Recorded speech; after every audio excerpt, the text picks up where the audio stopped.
Swastiastu. Om Swastiastu. Baik, sebelumnya perkenalkan, nama kakak Nikade Yestisi Amadari dari kelas A3 Denpasar, jurusan Pendidikan Guru Sekolah Dasar semester 4 dari kampus Negeri Igusti Bagus Sugriwo Denpasar. Sebelumnya, adik bisa memperkenalkan diri terlebih dahulu, waktu dipersilahkan. Nama saya Ikonon Nurdi Saka. Dari kelas SD 1 Surabaya, kelas 4 SD. Baik, di sini kakak akan membahas materi mengenai upaya memenuhi kebutuhan pada buku IPAS bab 7 di kelas 4 sekolah dasar. Sebelum lanjut ke materi, di sini kakak akan jelaskan sedikit apa itu upaya memenuhi kebutuhan. Upaya memenuhi kebutuhan adalah langkah awal yang penting dalam memahami bagaimana individu dan manusia berusaha untuk memenuhi kebutuhan mereka. Kebutuhan manusia dapat dibedakan menjadi beberapa kategori seperti kebutuhan dasar yaitu makanan, air, dan tempat tinggal, kebutuhan sosial seperti interaksi dan hubungan dengan orang lain, dan kebutuhan akan penghargaan dan aktualisasi diri, dan masih banyak lagi kebutuhan lainnya. Sebelum lanjut ke materi, apakah adik tahu apa itu kebutuhan? Kebutuhan adalah segala sesuatu yang diperlukan oleh individu atau kelompok untuk berusaha bertahan hidup dan berfungsi dengan baik bagi kehidupan sehari-hari. Kebutuhan ini dapat dibedakan menjadi beberapa kategori sesuai dengan sifat dan tingkat kepentingannya. Yang pertama, ada kebutuhan dasar. Kebutuhan yang bersifat primer dan harus dipenuhi untuk kelangsungan hidup. Terdapat 3 macam kebutuhan primer. Yang pertama ada pangan, adalah kebutuhan utama akan makanan dan minuman. Yang kedua ada sandang, adalah kebutuhan utama akan pakaian untuk melindungi diri dari lingkungan. Yang ketiga ada papan, adalah kebutuhan utama untuk tempat tinggal untuk berlindung. Selanjutnya ada kebutuhan sekunder, kebutuhan yang muncul setelah kebutuhan primer terpenuhi. Kebutuhan ini tidak bersifat mendesak, tetapi dapat meningkatkan kualitas hidup, seperti pendidikan, kendaraan, sepatu, dan sebagainya. Selanjutnya ada kebutuhan tersier, kebutuhan yang bersifat mewah dan tidak esensial, seperti barang mewah, liburan, dan barang lainnya yang menunjukkan status sosial. Selanjutnya ada kebutuhan berdasarkan tingkat kepentingan. Yang pertama, ada kebutuhan primer, kebutuhan yang harus dipenuhi untuk bertahan hidup. Yang kedua, ada kebutuhan sekunder, kebutuhan yang dapat meningkatkan kenyamanan dan kualitas hidup. Yang ketiga, ada kebutuhan tersier, kebutuhan yang bersifat mewah dan tidak mendesak. Selanjutnya ada kebutuhan berdasarkan sifatnya. Yang pertama, ada kebutuhan fisik, yaitu kebutuhan yang berkaitan dengan kesehatan dan keselamatan fisik. Yang kedua, ada kebutuhan psikologis, yaitu kebutuhan yang berkaitan dengan perasaan, rasa aman, rasa cinta, dan penghargaan. Yang terakhir ada kebutuhan berdasarkan waktu. Kebutuhan jangka pendek adalah kebutuhan yang harus dipenuhi dalam waktu dekat, dan kebutuhan jangka panjang adalah kebutuhan yang dapat direncanakan dan dapat dipenuhi dalam waktu yang lebih lama. Nah, kebutuhan itu tergantung kepada siapa yang memerlukan kebutuhan tersebut. Contohnya, kamera akan menjadi kebutuhan primer untuk seorang fotografer, namun untuk orang lain bisa jadi menjadi kebutuhan sekunder maupun tersier. Mengetahui kebutuhan dan menggolongkannya ke dalam 3 kelompok kebutuhan itu sangat penting dilakukan. Tujuannya agar kita mengetahui mana kebutuhan yang harus didahulukan dan mana kebutuhan, dan dapat memisahkan kebutuhan utama, sampingan, atau sekedar hanya keinginan saja. Sampai sini apakah bisa dipahami? Bisa. Baik, di sini kakak mempunyai tabel kebutuhan berdasarkan tingkat kepentingan. Contohnya misalnya kebutuhan penting dan bersifat mendesak bisa ditulis di sini. Kebutuhan tidak penting dan bersifat mendesak bisa ditulis di sini, dan kebutuhan penting tidak mendesak bisa ditulis di sini, dan kebutuhan tidak penting tidak mendesak bisa ditulis di sini. Nanti adik bisa kerjakan ini setelah penyelesaian materi.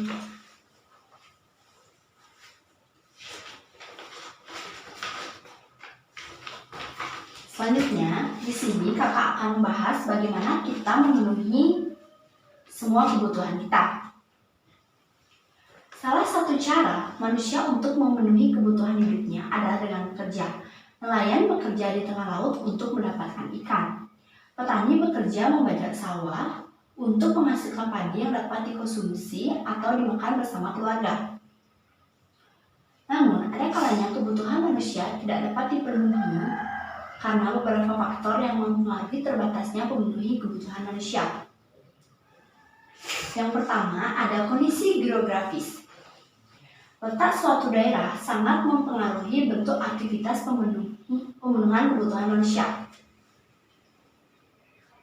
Contohnya, untuk orang yang tinggal di daerah pantai secara geografis berbatasan dengan laut.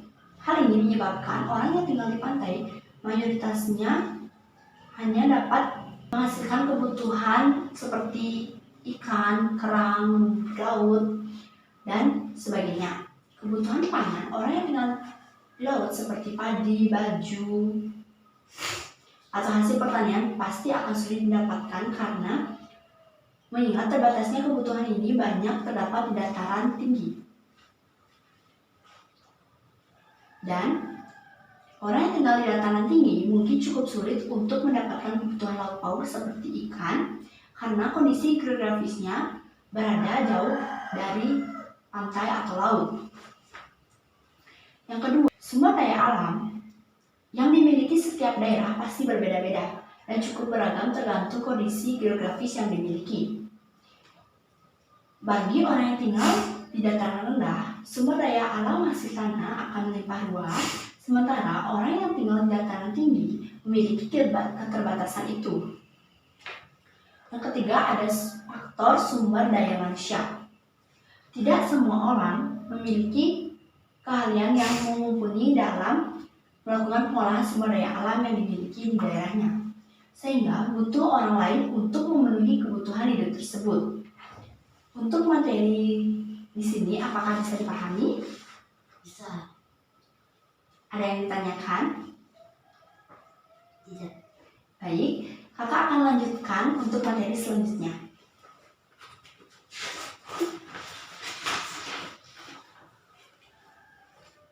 Baik, selanjutnya kakak akan membahas materi mengenai masa sebelum uang ditemukan. Sistem barter adalah sistem tukar barang yang digunakan sebagai pemenuhan kebutuhan manusia pada masa sebelum uang ditemukan. Pada awalnya, setiap orang berusaha memenuhi kebutuhan hidupnya melalui usaha sendiri. Usaha yang dilakukan antara lain adalah seperti berburu, membuat pakaian sendiri dengan bahan sederhana, serta mencari buah-buahan untuk dikonsumsi sendiri. Perkembangan selanjutnya, manusia didapatkan pada kenyataan bahwa apa yang dilakukan tidak cukup memenuhi seluruh kebutuhannya. Keterbatasan kebutuhan, kondisi geografis, dan sumber daya alam memaksa manusia untuk bertukar menjadi barang dari kelompok yang saling membutuhkan. Inilah yang menjadi cikal bakal sistem barter, yaitu sistem jual beli barang ditukarkan dengan barang. Kelebihan sistem barter. Yang pertama, cukup mudah karena hanya bertukar suatu barang dengan barang jenis lainnya. Yang kedua, ada mendapatkan barang bernilai di atas barang yang ditukar. Yang ketiga, adanya keinginan yang sama, yaitu keinginan saling bertukar barang. Yang keempat, ada barang dapat ditukar berdasarkan kesepakatan. Kelemahan sistem barter yaitu yang pertama, sulit mendapatkan orang yang bertukar dengan barang yang dibutuhkan. Yang kedua, ada sulit memperoleh barang yang memiliki nilai penukaran yang seimbang atau hampir sama nilainya. Yang ketiga, ada sulit menemukan orang yang sama-sama ingin bertukar barang yang saling dibutuhkan. Yang keempat, tidak ada nilai ukur yang pasti. Yang kelima, hanya dapat dilakukan dalam skala kecil. Yang keenam, membutuhkan waktu untuk mencapai kesepakatan tersebut. Selanjutnya, kita akan membahas materi mengenai kenal uang dengan lebih dekat. Apakah tahu apa itu uang? Tahu. Apa itu uang? Wah. Kertas.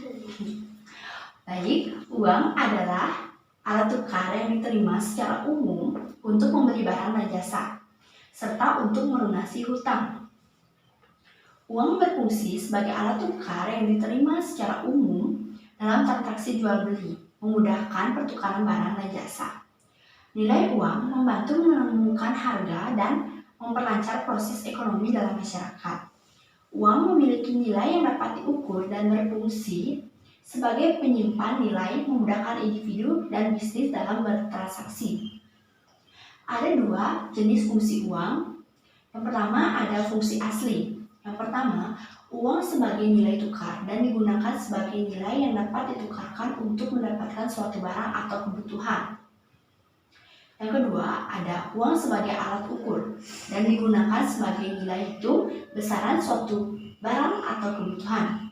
Contoh, Anton ingin membeli sebuah tas senilai 50.000 yang menunjukkan Anton cukup membayar uang sejumlah 50.000 untuk sebuah tas.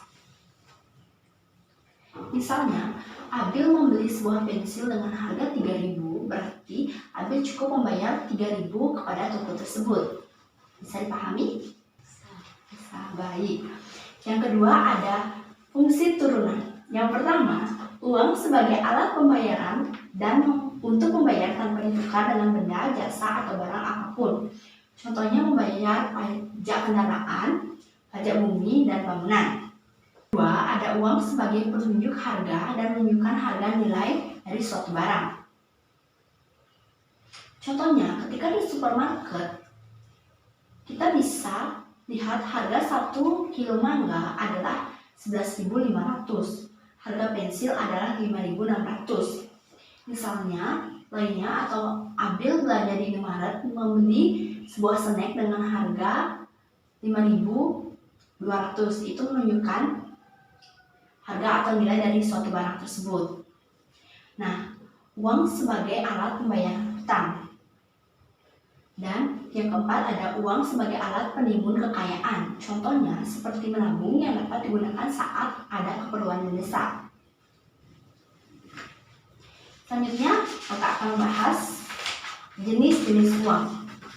Yang pertama ada uang kartal, yaitu uang fisik dalam bentuk koin dan uang kertas yang digunakan dalam transaksi sehari-hari. Misalnya, uang sekarang yang Abil gunakan untuk membayar makanan atau minuman yang dapat digunakan dalam transaksi sehari-hari.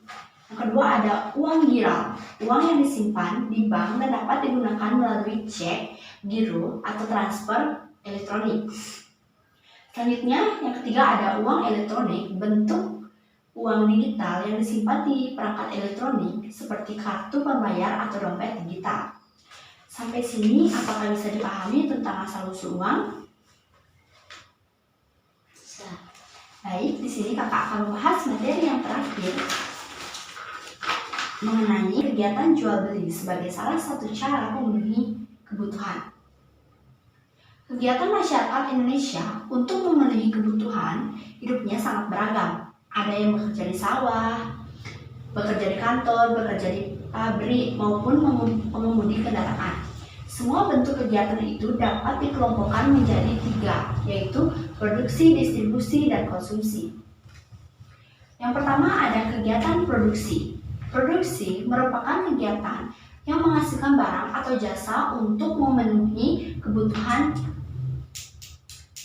Contoh, kegiatan produksi antara lain pabrik sepatu, perajin anyaman, dan penjahit pakaian. Kegiatan petani mulai dari menanam, memanen, sampai mengelola gabah dapat menjadi beras merupakan kegiatan produksi. Orang yang melakukan kegiatan produksi disebut produsen. Proses kegiatan produksi memiliki 3 tahapan, contohnya produksi pada susu cair. Yang pertama, bahan mentah yaitu sapi, Yang kedua, selanjutnya bahan setengah jadi yaitu produksi susu di pabrik. Yang ketiga, ada bahan jadi yaitu susu yang sudah siap dijual dan dipasarkan. Yang kedua, ada kegiatan distribusi. Kegiatan penyaluran barang maupun jasa dari produsen ke konsumen. Orang yang melakukan kegiatan distribusi disebut sebagai distributor. Adapun lembaga-lembaga yang menjadi pelaku distribusi seperti agen perdagangan besar atau grosir dan pengecer. Selanjutnya yang ketiga ada kegiatan konsumsi. Kegiatan konsumsi merupakan kegiatan menggunakan barang atau jasa untuk memenuhi kebutuhan. Contohnya, kita membeli tahu di pasar, tahu tersebut kemudian kita masak di rumah untuk dikonsumsi. Dengan demikian, kita telah melakukan kegiatan konsumsi. Selain makan dan minum, kegiatan konsumsi yang dilakukan manusia adalah menggunakan telepon, membeli pakaian, membeli alat-alat tulis, dan membeli barang elektronik. Orang yang melakukan kegiatan konsumsi disebut konsumen.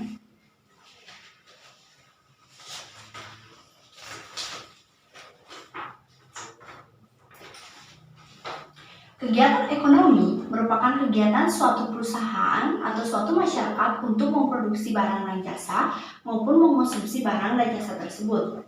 Tujuannya adalah yang pertama, untuk memenuhi kebutuhan manusia dengan memanfaatkan sumber daya. Yang kedua, untuk membantu sesama manusia. Yang ketiga, untuk meningkatkan mutu dan jumlah produksi. Yang keempat, mencari keuntungan atau laba. Di sini bisa dikerjakan?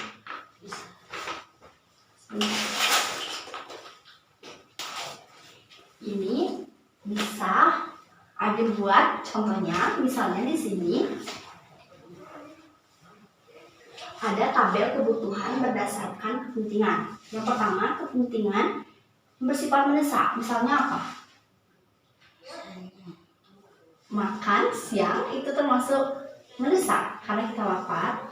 Ini Abin bisa buat di sini. Makan siang. Makan siang. Iya.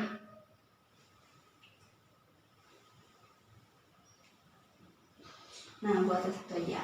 Ini misalnya kebutuhan penting namun tidak mendesak. Contohnya apa? Membeli mainan yang tidak baru. Itu termasuk? Iya. Coba di sini tulis. Membeli mainan baru di sini. Membeli Mainan baru ya.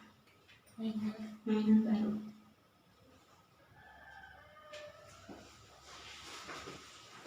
Misalnya kebutuhan tidak penting namun mendesak, contohnya apa?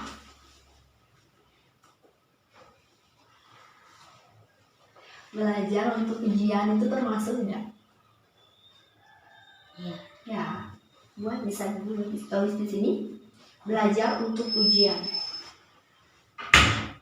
Untuk ujian. Selanjutnya, kebutuhan tidak penting namun tidak mendesak. Bermain game di ponsel itu kan tidak penting dan tidak mendesak. Bisa dibuat bermain game di ponsel. Bermain game di ponsel. Ponsel. Iya. Bermain game.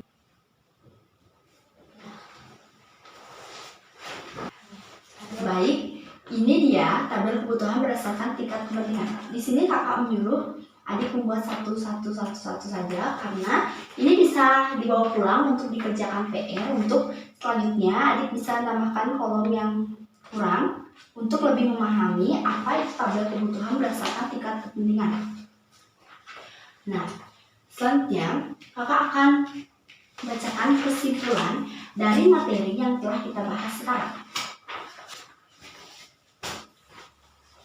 Kesimpulan dari materi ini menekankan pentingnya pemenuhan kebutuhan untuk kelangsungan hidup dan motivasi individu dalam beraktivitas. Oleh karena itu, penting untuk kita memahami prioritas kebutuhan dan cara-cara untuk memenuhinya secara efektif. Apakah materi yang kakak jelaskan tadi sudah bisa dipahami dan dimengerti? Baik, sekian penjelasan dari kakak. Terima kasih atas waktu yang telah diberikan. Kakak ucapkan terima kasih. Om, Santi, Santi, Santi, Om. Om, Santi, Santi.